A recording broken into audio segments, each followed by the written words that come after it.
It's been a while since I've written anything related to Disney Corp, and I'm sure you can understand why. A lot has been going on since my last post. I've received a lot of questions and concerns from folks who read my first-hand account of Mowgli's Palace, a resort that was built and abandoned by Disney. I want to thank everyone who mirrored my post. It's been taken down from a few places, mostly corporate sites that were easily leaned on by a larger power. However, for every nuked topic or disappearing blog post, it seems like 100 more have popped up. This is something they'll have to face. There's no turning back for them. None for me, either. I'm definitely being followed. For the first month or two, I chalked it up to paranoia. Any casual glance or half smile in my direction set me off. Hairs standing on the back of the neck and everything. The first one I was actually able to spot, was a telephone worker miling around my apartment complex. He was middle-aged, doughy, dressed just as you'd expect. But something just seemed off. I couldn't place it, but I knew this wasn't just my imagination acting up. He was awkward and out of place, not somebody who was comfortable doing his routine job. I followed him around a corner, only to lose him there. When I turned back to go home, there he was, staring directly at me, about 10 feet behind me, expressionless and cold. "Exploring?" he asked. That was all he said, and there was an accusing tone to his voice. Tell me what blue-collar phone jockey does that? I guess that's the worst part. Never feeling safe. Never feeling alone. That and the occasional Disney merchandise left somewhere for me to find. Little rubber Mickeys in the mailbox. A Disney Adventures magazine on my bookshelf. They hide little Mickeys everywhere. 3 circles. 1 big, 2 small, and the silhouette of the famous mouse's head. I've started keeping a running list of Mickeys I found. Coffee cup rings on my coffee table.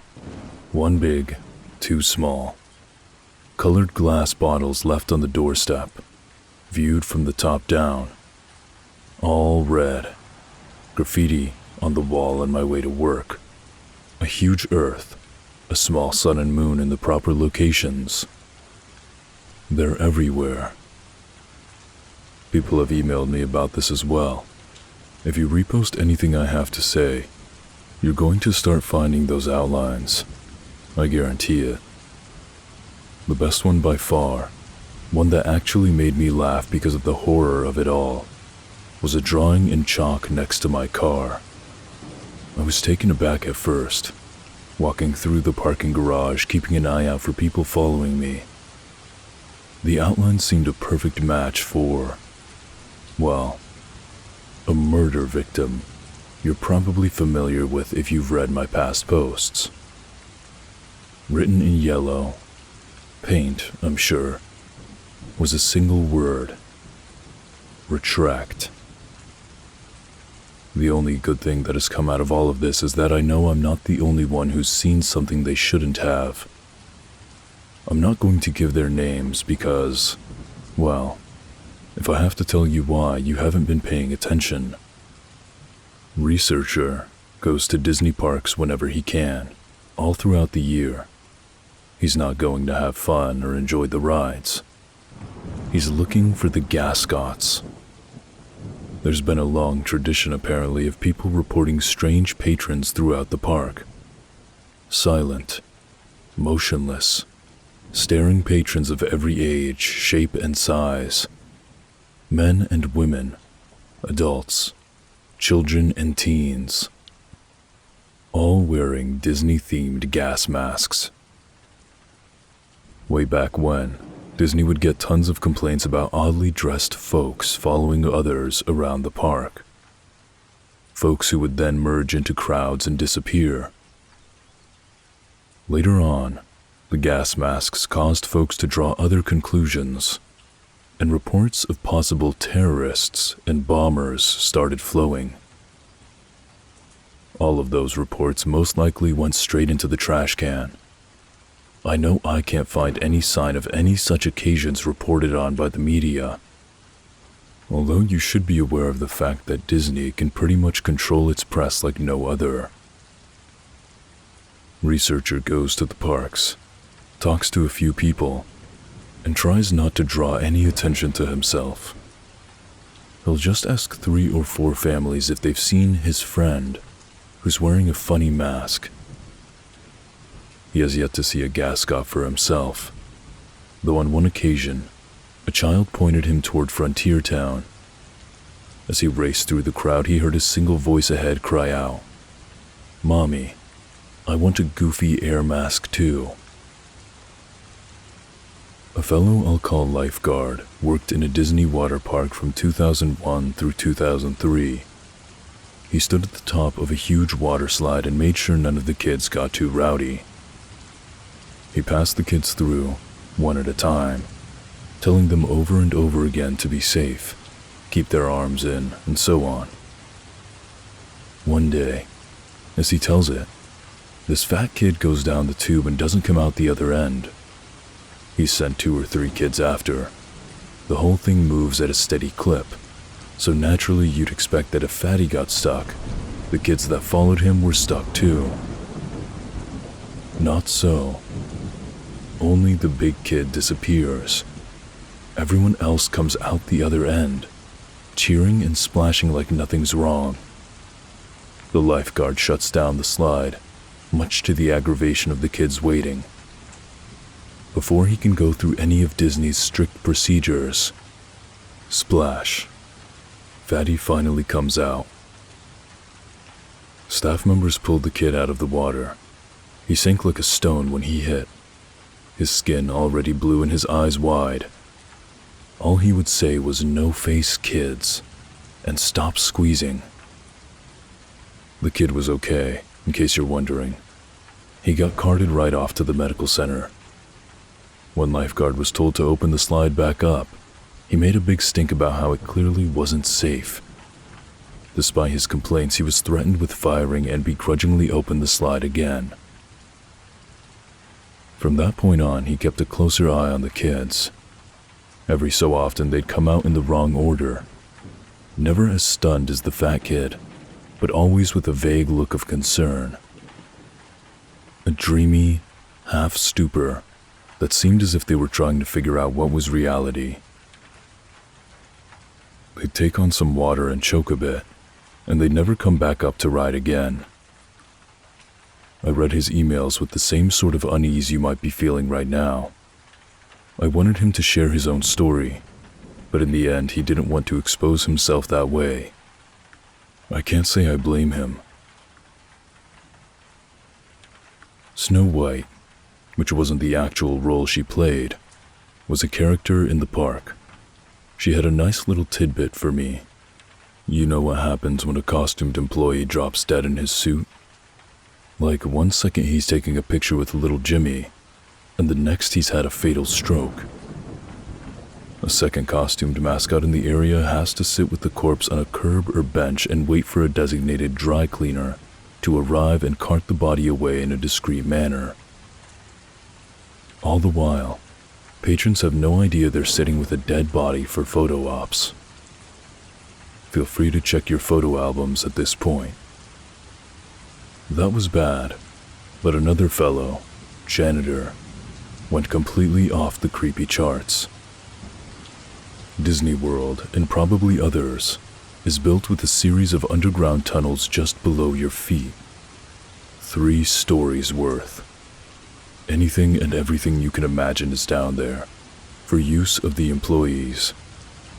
They're called utilidors, utility corridors. Basically, that's the reason you don't see characters out of place or janitors wandering through the park. They pop in and out of hidden doors and travel a concealed town that you're walking on. Janitor told me something that might be common knowledge but was nonetheless news to me. Walt Disney had several apartments built into his parks. There's one above Cinderella's castle. There's one in the Pirates of the Caribbean ride. They're all over the place. More than that, there are nightclubs, a movie theater, a bowling alley, and much more, all behind doors built right into the whimsical facades you passed by without a second look. Club 22 is one such hidden area. If you have the cash to join the exclusive club, you don't, then you'll have access to it and much more. Club 22 is a place where anything goes. Disney Co. calls these places dark zones, spots where the squeaky clean visage of Mickey Mouse gives way to drinking, drugs, and yes, sex. Conversely, the rest of the park is the bright zone, with a few gray zone utilidors between. As far as Janitor has said, it wasn't always that way. It was more of a slow decline and the gradual relaxation of social norms within the elite group. The reason he knows all this, you may have already guessed. He's cleaned it. After a lengthy background check and a non-disclosure form, Janitor moved up from a park attendant to one of the dark zone cleaning crew. Now, before you get some satanic human sacrifice vision in your head, Janitor saw nothing of the sort. Lots of empty alcohol bottles? Yes. Used condoms scattered like deflated New Year's balloons? Oh yeah. He cleaned up his share of blood, piss, and vomit, but it was all down to the unrestricted behavior of patrons, as opposed to any sort of cult behavior. At least that's how he sees it in retrospect. All that trash, that profane stuff, went into a furnace and mingled with the smoke of a quaint cottage's chimney. If you've been to Disney World, you've breathed ultra-condensed sin. Backing up this information was Hammer. Hammer mailed me the old-fashioned way, though I don't know how he got my home address. He sent me photocopies of work papers proving his employment, with the instruction to burn them when I was convinced, which I did, gladly. Hammer worked around the Disney World park, doing demolition and construction. At one point he approached a superior regarding some strange construction plans. There was a wide, rectangular area marked off on the blueprints, about the size of a supermarket. The area was left unnamed and only bore the words, "Do not dig." Not only was his superior in the dark, but he was super purposefully in the dark. He didn't want to talk about it, didn't want to know about it, and ended the conversation with, "The space intentionally left blank." Hammer didn't get it. The area seemed a waste of space, and it was directly conflicting with the work his team had been given. He started poking around the area on his off time, finding only a derelict steel door and a great span of concrete just beyond. It was a supermarket's worth of blank, gray floor. Soon after, Hammer started picking gascots out of the crowds. Unlike all other reports, the people, the things, would stand in full view of the guy. They'd cluster together in the distance, or they'd just be pressed against a wall when he turned a corner. He said they moved weird, like they were weak or injured, like a deer that's been run down by a hunter and can't flee anymore. The gas masks, the Disney character faces with filters jammed in. He noted that they seemed wet on the inside like condensation on a car window. Tiny beads of water glimmered behind the glass, making it impossible for any of them to actually see. Probing further, Hammer started asking questions of anyone and everyone who had been working in the park for a decade or more. He hit dead ends throughout, until he was directed to Ida, an elderly woman who worked in a restaurant on Main Street. She'd been there since way back, and though nobody had the balls to ask directly, Everyone knew she had plenty of terrible stories to tell. Hammer asked about the empty space, then about the gas-masked customers. And at first he thought he would receive the same non-answers he'd gotten so far. She was quiet, eerily quiet. "Room 0, she croaked, a single shaking hand placed to her cheeks as if she were a little girl fearing a father's punishment. She didn't meet the man's gaze for the entire conversation. Room 0, as it turned out, was yet another hidden room just like the apartments in Club 22. However, its sheer size and its spot deep beneath the park set it apart from any of the fun, dark zones. It was a bomb shelter. Room 0 was built to withstand a massive attack, be it conducted by foreign or domestic enemies. Room 0 was to be stocked with enough rations to feed the entire park's average number of patrons at any given moment, and housed a smaller, yet lavish panic room of sorts for Disney higher-ups. During World War II, official Disney gas masks were actually produced for children to wear in the event of an attack. The idea was that it would be less scary for kids if Mickey's face was emblazoned on the wartime safety device. Yes, I know the obvious problems with that. During the Cold War scare of the 60s, when Disney World was constructed, Room 0 was stocked with similar masks as well. Whether they cared about the fears of children or just callous branding, the things found their way down there.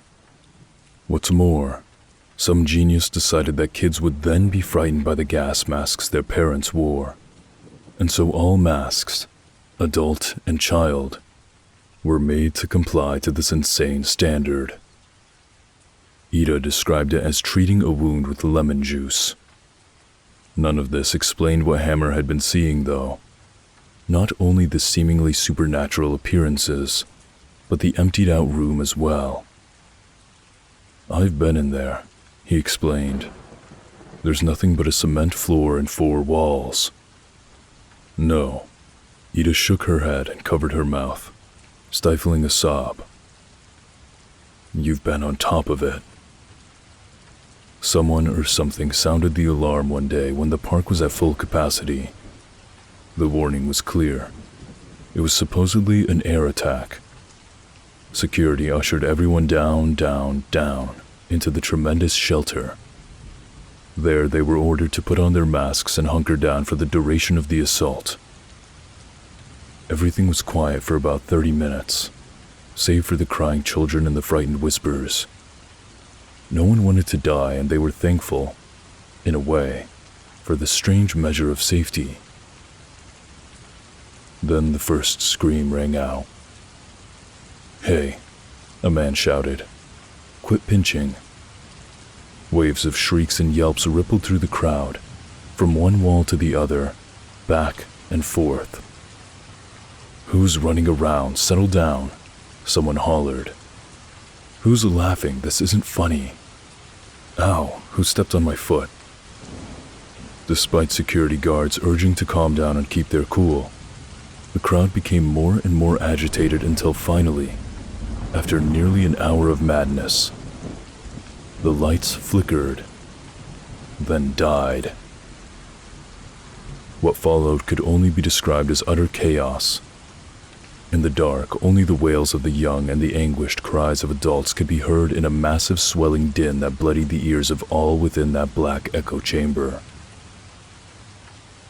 A group of staff members and a select few patrons made it out of the door, ready to face the war above rather than the insanity below. What they found, of course, was a desolate yet untouched theme park. The music continued to play, echoing through silent storybook towns. Upon returning to Room 0, the few who stood at the top of the steel staircase that led down into the pitch blackness heard no sign of the previous fray. There was only silence. Ida herself descended that staircase despite the begging of those she left above. She reached the reinforced doors, herself now awash in darkness and hearing only the buzzing in her ears. A single voice came out of the darkness.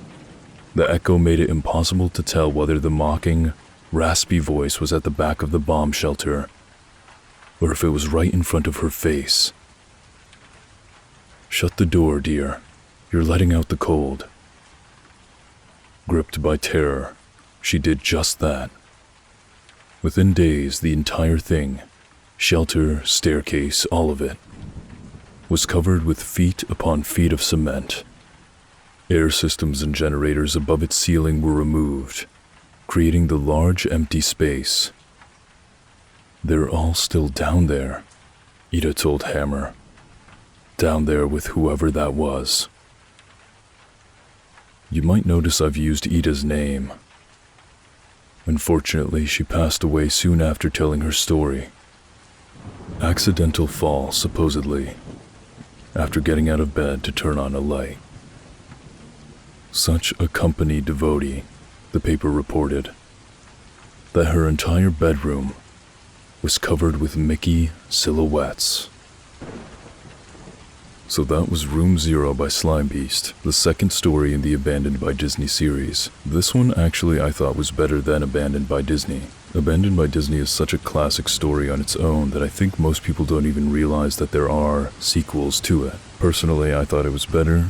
I'd give it a good 4 out of 5. I like how Slimebeast tried to portray Disney in a way that you can actually believe could be real. I mean, I guess anything could be real, but these are things that when you're actually at Disney World or another Disney park, you could look around and think, oh, maybe there's gonna be someone with a gas mask nearby or something. So I thought it was pretty good. As always, let me know what you thought below. And thank you for listening, and for answering the call of the night spirit.